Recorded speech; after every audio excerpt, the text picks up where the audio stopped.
One of the most unfortunate realities that we face is that anytime that you turn something that you're passionate about into a business, it tends to suck the life out of it, right? It tends to suck the joy out of it. In today's video, I want to actually walk you through how to grow your woodworking business or your wood shop and make more money, make more revenue without sucking the joy out of the process. Let's dive in.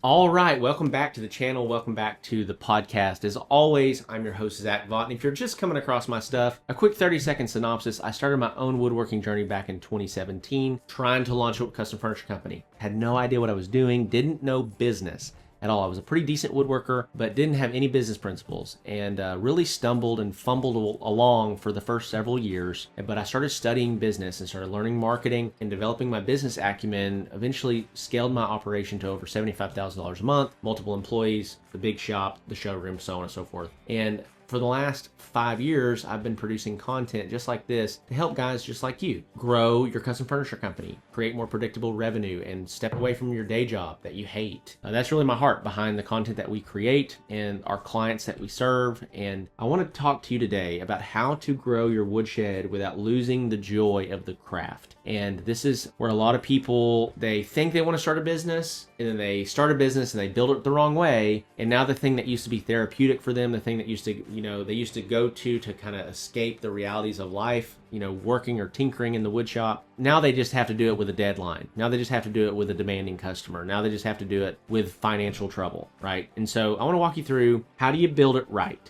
How do you do this right so that you can keep the joy in the game, right?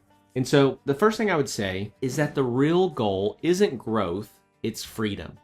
So that has been one of the key drivers for me personally in all of my business endeavors since I started, is that I didn't just want growth for the sake of growth, but I wanted growth for the sake of freedom. And so let me talk about that for a second. Most woodworkers start a business for freedom, flexibility, and the love of the craft. Then somewhere along the way, they accidentally build themselves a job. More customers, more projects, and more revenue doesn't automatically create a better life. If growth isn't creating more freedom, then something's broken.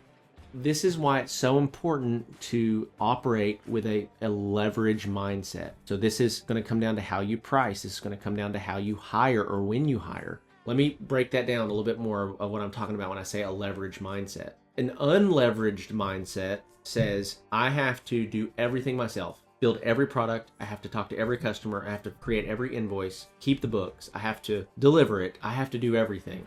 I know this is going to be counterintuitive for a second, but this is based on greed. We think this way because we're trying to extract every dollar out of the business for ourselves. So greed actually inhibits our ability to continue to grow. But when we think with a leveraged mindset, we think, what are the things that are the most valuable things that I could be doing inside of the business? What are the things that are not extremely valuable? They have to get done. It's important that they get done, but they're not the highest leverage activities.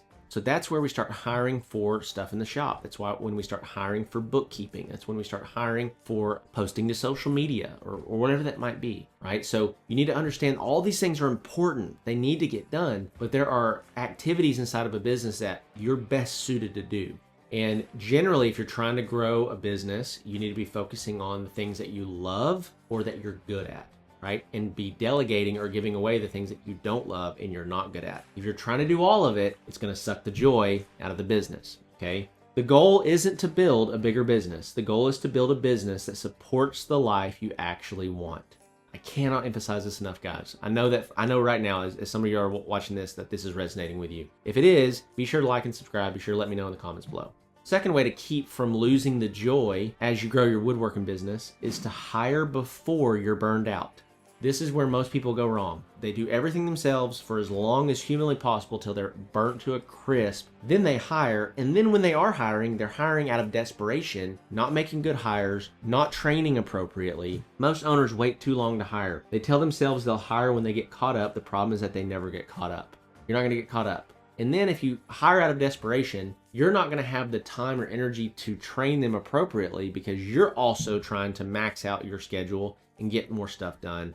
So you need to hire as you're starting to grow before you're stressed out. And this is where everybody fights me, or they won't say it, but I know that they're thinking, well, if I hire somebody, I'm gonna have to pay them. Yeah, exactly.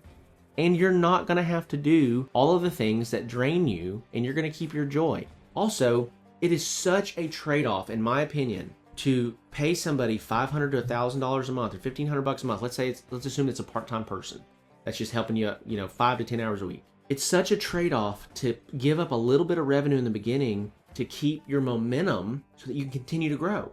Most people would rather keep the money and lose the momentum, and they don't realize that they're losing momentum though. They just think I'm just keeping the money. It's better to not make as much profit, but continue to grow and have momentum. It's so important. So by the time you're overwhelmed, hiring becomes much, much harder. So let me tell you where to start in terms of hiring. You need to start with a shop helper. That's one of the number one places you could start. They're going to be doing sanding, assembling things for you. They're going to be cleaning the shop. They're going to be delivering. Having somebody to help you deliver is a huge addition. Doing installations, if you're building cabinetries or built-ins or kitchen islands or things like that, that's going to be huge. And so you need to hire before you're burned out. I want to stop for a second. I want to overemphasize that. If you don't, the hiring process is going to be all muddied up because you're going to be stressed out. You're going to be overwhelmed. You're going to rush into a hire that might not be the right person. Then they get into the shop, and then you form a belief that, well, nobody wants to work. Nobody else can do what I can do. Like, no, you just hired the wrong person because you didn't follow the right process in terms of hiring. So now it's formed this deep-seated belief in you that nobody can do it like you. So you're going to stay at $10,000 to $15,000 to $20,000 a month for the rest of your business and the rest of your life because you have incorrect assumptions that you formed because you made bad decisions in terms of when to hire and how to hire. Huge, important, okay? Hey, I interrupt this video real quick because I gotta tell you about our brand new offer. We've been working hard on this for a while called Custom Furniture Launch. Here's all the details. Most guys who are good at building furniture never actually build a great business. They stay stuck making a few pieces here or there, relying on word of mouth, and wondering why it never turns into consistent income. And it's not because they're not talented, but because no one ever showed them how to consistently get customers. So what actually happens? Well, you spend years getting better at your craft, investing more and more money into tools. You take a lot of pride in your work, but when it comes to consistently getting new leads and new clients, it's like crickets. The problem that you have is that you haven't created a brand and a series of products that really resonates with an audience, and you haven't gotten them out there. There is a lot of money that you're still leaving on that table, my friend. And I'll tell you guys, I've been there. I didn't grow up with connections. I didn't grow up with money, but I figured out how to turn a woodworking business that I started in my garage into a woodworking business that does over $75,000 a month. And what I realized is this: the difference isn't skill, it's having a system that consistently brings in and converts customers. And that is exactly why I created Custom Furniture Launch. This is a 6-month intensive program that takes you from I build custom furniture to I built a business that consistently generates $15,000 to $20,000 per month. So for us, the goal and the roadmap is simple. We're here to help you build a custom furniture business that's going to have the capacity to do between 15 and 20 grand a month within 6 months, with a real proven system behind it, not a bunch of guesswork. So here's how we actually do that. Step 1, we're going to build your product catalog. Most guys can build, but they don't have a sellable catalog. So we help you create high converting product designs, use AI generated visuals so you don't need 20 past or previous builds, and we help you position your pieces to actually attract buyers so you look like a legit business right out of the gate. Side note, you need to be able to actually build furniture. If you can't build anything, this isn't going to be for you.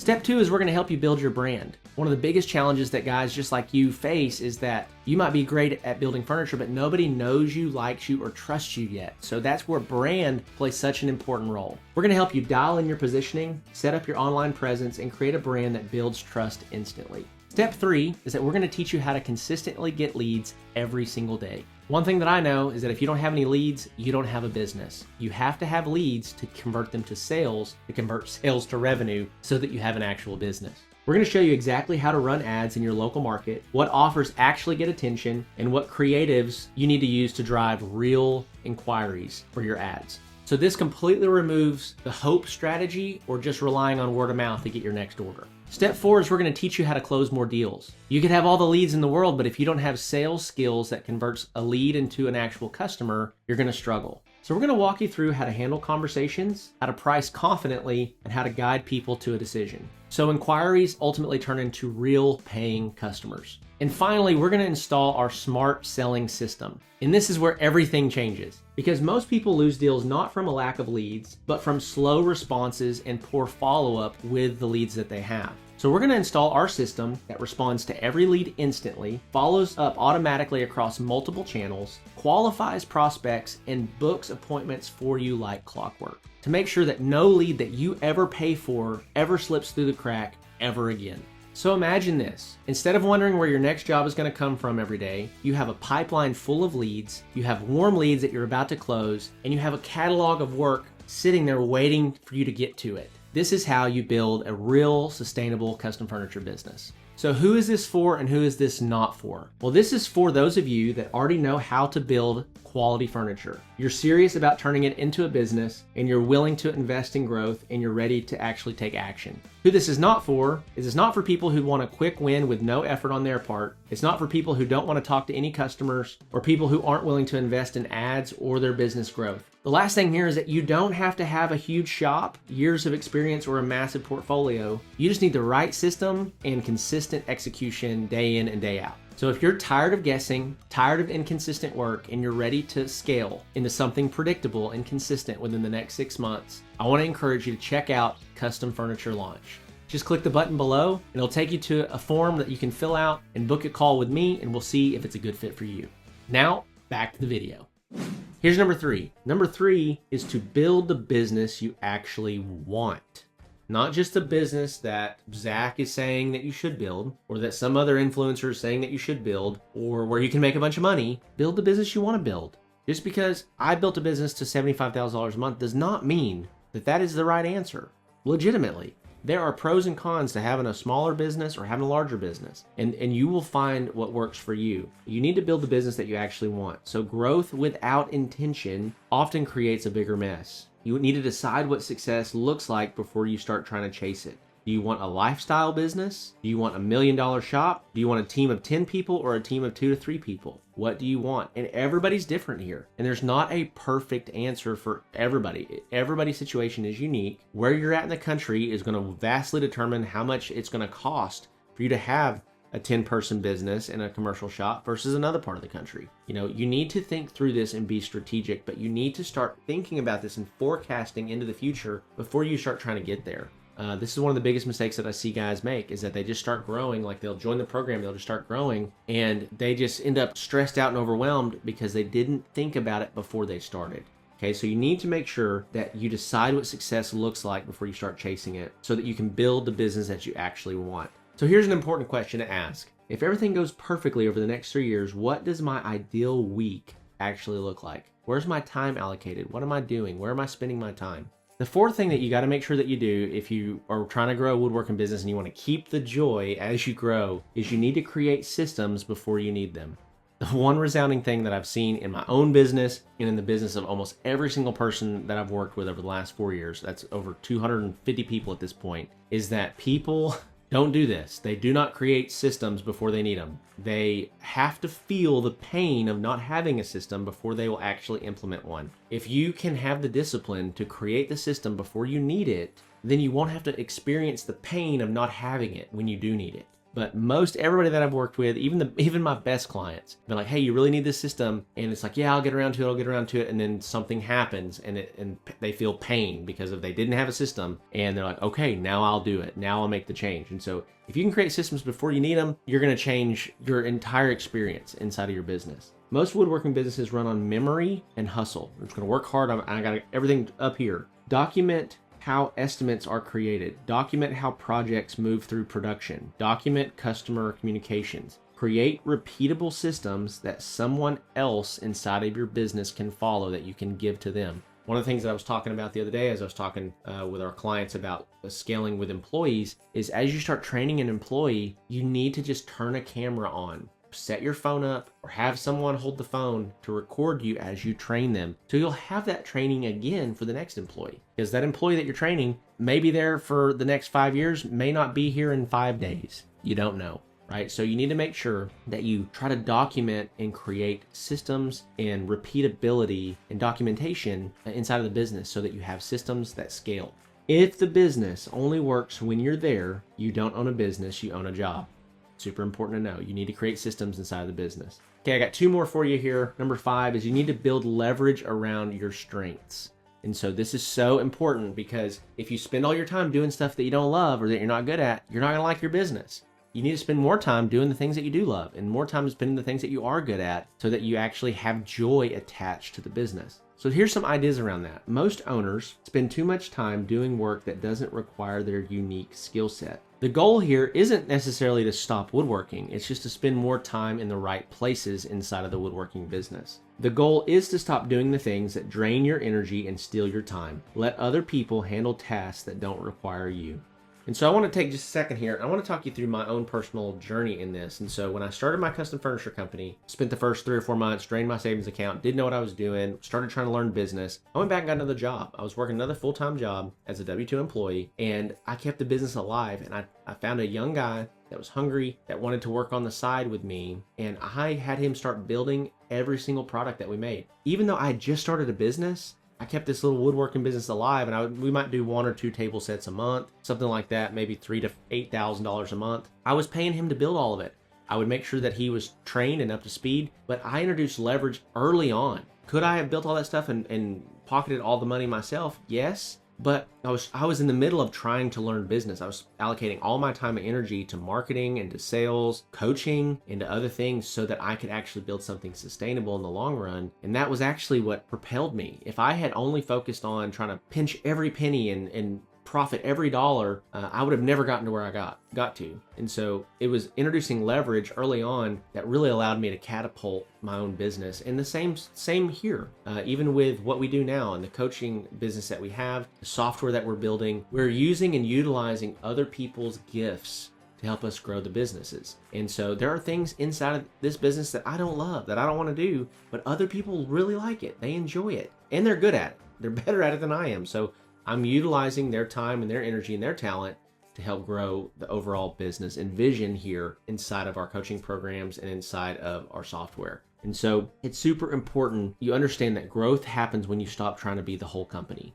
You can't. You're going to need people alongside you for the journey. Find the people you like, find the people that you jive with, and stick with them for a long, long time. So to wrap up number 5, the goal isn't to work harder at what you're good at. The goal is to create leverage around what you're good at. And then number 6, this is kind of the cherry on top here. As you grow, you're going to be tempted to get completely out of the woodworking. You're going to be tempted to get completely out of the shop. If you love the craft of woodworking, number 6 is important. You need to stay connected to the craft. And a great example I'll give here is I was working with a client one time and he said, hey man, I've got this personal brand that's doing pretty good, but I need more income in the business. And I said, okay, well right now, everything that you're doing is a one-off custom project. You need consistent products inside of your business. And he's like, well, that's boring. I don't want to do that. I'm like, well, how about this? Envision with me for just a minute. You're doing $30,000 a month of boring products and you have a team that builds them. And then every unique project that comes in, you get to take that one. Would that be something that you'd be open to? He said, yeah. And that guy is now doing about 50 to 100 grand a month every single month, right? And doing it the way that he loves, okay? So it's so important that you don't get disconnected from your true love. If you find woodworking therapeutic, if you find it enjoyable, if it does something for your soul to take raw lumber and turn it into a dining table, if it does something for you, keep doing it. But there are better ways to do it than to do everything inside the business. And so you started this because you loved building things. Don't grow your business so much that you eliminate the very thing that made you start. So just a closing thought for you. The happiest shop owners that I've met aren't necessarily the ones making the most money. They're the ones that have set up their shop to support their life and their lifestyle, not the opposite. We don't want to just have to rearrange our entire life to grow a business just for the sake of another dollar, another dollar, another dollar. Obviously, this is a channel all about growing your revenue, improving your business, so on and so forth, but you want to set it up right. And if you do, you'll continue to love the thing that you fell in love with at the very beginning.